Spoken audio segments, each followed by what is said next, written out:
ದಕ್ಷಿಣ ಕನ್ನಡ ಜಿಲ್ಲಾಡಳಿತ ವತಿಯಿಂದ ನಡೆಯುವಂತಹ ಕರಾವಳಿ ಉತ್ಸವದ ಭಾಗವಾಗಿ ಈ ಬಾರಿ ವಿಶೇಷವಾಗಿ ಮೊದಲ ಬಾರಿಗೆ ನದಿ ಉತ್ಸವ ನಡೆಯಲಿದೆ ಎಂದು ದಕ್ಷಿಣ ಕನ್ನಡ ಜಿಲ್ಲಾಧಿಕಾರಿ ಸಸಿಕಾಂತ್ ಸೆಂಥಿಲ್ ತಿಳಿಸಿದ್ದಾರೆ. ಮಂಗಳೂರಿನಲ್ಲಿ ನಡೆದ ಸುದ್ದಿಗೋಷ್ಠಿಯಲ್ಲಿ ಮಾತನಾಡಿದ ಅವರು, ನದಿ ಉತ್ಸವ ಜನವರಿ 12 ಮತ್ತು 13ರಂದು ನಡೆಸಲು ತೀರ್ಮಾನಿಸಲಾಗಿದೆ. ನದಿ ಕಿನಾರೆಯಲ್ಲಿ ಬೇರೆ ಬೇರೆ ಕಾರ್ಯಕ್ರಮಗಳನ್ನು ಚಿಂತಿಸಿ ನದಿ ಉತ್ಸವ ಮಾಡಲಾಗುವುದು. ಈಗಾಗಲೇ ಸರ್ಕಾರ ಈ ಪ್ರಸ್ತಾವನೆಗೆ ಒಪ್ಪಿಗೆ ಸೂಚಿಸಿದೆ ಎಂದು ತಿಳಿಸಿದರು.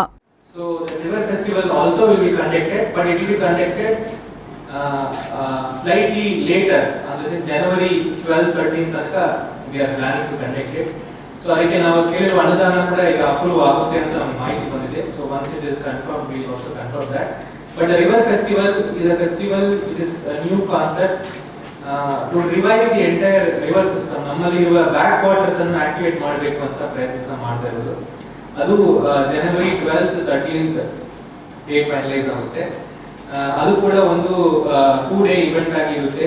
ರಿವರ್ ಅಲ್ಲಿ ಏನೇನು ಮಾಡಬಹುದು, ಲೈಕ್ ರೋಯಿಂಗ್, ಕಯಾಕಿಂಗ್, ಮತ್ತೆ ರಿವರ್ ಬೇಸ್ಡ್ ಇವೆಂಟ್ಸ್, ಮತ್ತೆ ಫೆರಿಯಿಂಗ್, ಫ್ರೀ ಫೆರಿಯಿಂಗ್, ಮತ್ತೆ ಬೇರೆ ಕಡೆ ಹೋಗಿ ಅಲ್ಲಿ ಫುಡ್ ಫೆಸ್ಟಿವಲ್, ಟೋಟಲ್ ರಿವರ್ ಅನ್ನು ಆಕ್ಟಿವೇಟ್ ಮಾಡುವ ಪ್ರಯತ್ನ ಇದೆ.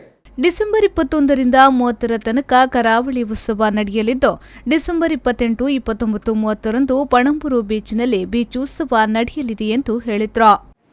ಅದಲ್ಲದೆ ನಮ್ಮ ಚೀಫ್ ಗೆಸ್ಟ್ ಆಫ್ ದಿ ಕರಾವಳಿ ಉತ್ಸವ Mr. Guru Kiran.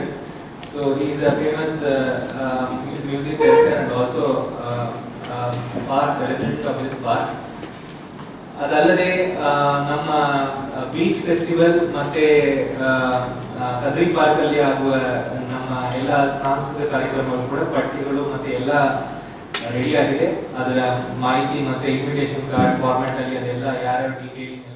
ಇನ್ನು ಅಪರ ಜಿಲ್ಲಾಧಿಕಾರಿ ಕುಮಾರಪುರ ಮಾತನಾಡಿ, ನೆಹರು ಮೈದಾನದಿಂದ ಕರಾವಳಿ ಉತ್ಸವ ಮೈದಾನದ ತನಕ ಬೃಹತ್ ಮೆರವಣಿಗೆ ನಡೆಯಲಿದ್ದು, ವಸ್ತು ಪ್ರದರ್ಶನ ಹಾಗೂ ಮೆರವಣಿಗೆಯನ್ನ ಜಿಲ್ಲಾ ಉಸ್ತುವಾರಿ ಸಚಿವರಾದ ಯುಟಿ ಖಾದರ್ ಅವರು ಉದ್ಘಾಟಿಸಲಿದ್ದಾರೆ.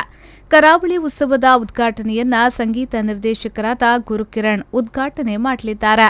ಕರಾವಳಿ ಉತ್ಸವ ಮೈದಾನ, ಕದ್ರಿ ಉದ್ಯಾನವನ, ಪಣಂಬೂರು ಬೀಚ್ನಲ್ಲಿ ವಿವಿಧ ಕಾರ್ಯಕ್ರಮಗಳು ನಡೆಯಲಿದೆ ಎಂದು ತಿಳಿಸಿದರು.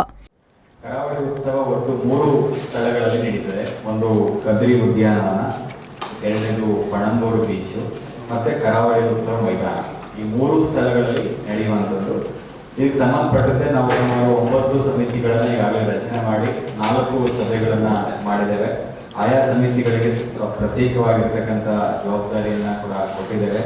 ಈಗಾಗಲೇ ಟೀಮ್ ಬಗ್ಗೆ ನಮ್ಮ ಮಾನ್ಯ ಜಿಲ್ಲಾಧಿಕಾರಿಗಳು ತಮಗೆಲ್ಲರೂ ಕೂಡ ತಿಳಿಸಿದ್ದಾರೆ. ಇದರ ಮೇನ್ ಉದ್ದೇಶ ನಾವು ಈ ಕರಾವಳಿಯ ಒಂದು ಸಾಂಸ್ಕೃತಿಕ ಸೊಗಡನ್ನು ಉಳಿಸಿಕೊಂಡು ಮತ್ತೆ ಬೆಳೆಸಿಕೊಂಡು ಹೋಗುವಂಥದ್ದು ಮುಖ್ಯ ಧ್ಯೇಯ ಆಗಿದೆ. ಈ ವೇಳೆ ಪಣಂಬೂರು ಬೀಚ್ ಸಮಿತಿಯ ಅಧ್ಯಕ್ಷ ಯತೀಶ್ ಬೈಕಂಪಾಡಿ ಉಪಸ್ಥಿತರಿದ್ದರು.